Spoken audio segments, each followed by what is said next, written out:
Սև ու սպիտակ ստեղները Վարդանն անգամ աչքերը փակ է կարողանում զգալ։ 6 տարեկանից դաշնամուրի է հաճախել։ Այժմ Կարամուրզայի անվան երաժշտական քոլեջի 4-րդ կուրսում է սովորում։ Գյոդակյան ազգանունը բազմաթիվ միջազգային մրցույթներում է հնչել։ Տղան մի շարք մրցանակների դափնեկիր է։ Կարամուրզայի անվան երաժշտական քոլեջն այս տարի 90 ուսանող ունի։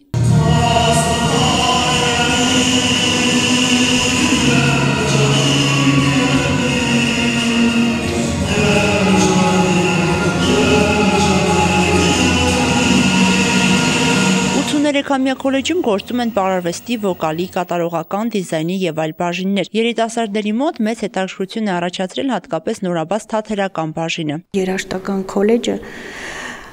ինքան դժվար է, անհամատեղելի է նման ջեռացման հետ, երբ որ վառարանը դրված է եւ դասատուն պետք է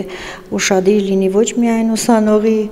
որակին, այլ նաեւ զուգահեռ պետք է տեսնի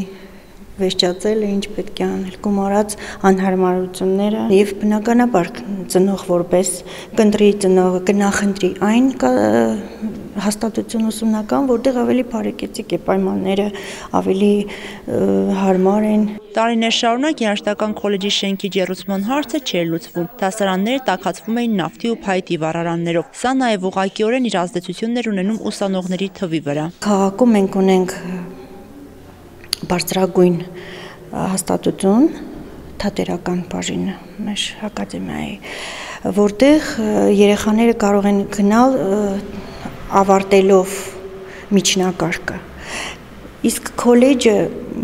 տալիս է հնարավորություն, որ մինչև միջնակարգը 9-ից, եթե երեխան ունի ցանկություն եւ ունակություն, նա կարող է գալ այստեղ կրթվել, այսինքն կլինի այն բազան, որի հիման վրա նրանք ավելի որակով կարողանան սովորել, շարունակել իրենց ուսումը բուհում։ Քոլեջն արդեն լոկալ ջեռուցման համակարգով է ապահովված, կառավարության հատկացրած 15 միլիոն դրամը ծառայել է նպատակին։ Բարդակին գազատարը իրականացրեցինք, մինչև շենք մոտեցրեցինք եւ ներքին ցանցը ամբողջովին նոր կառուցվեց, նոր ջեռուցման կացաներ տեղադրվեցին եւ ջեռուցման մարտկոցներ։ Ջեռուցման նոր համակարգը կգործի կարճ ժամանակ անց։ Նազել Էլբակյան, Խան Հովհաննիսյան, այսօր։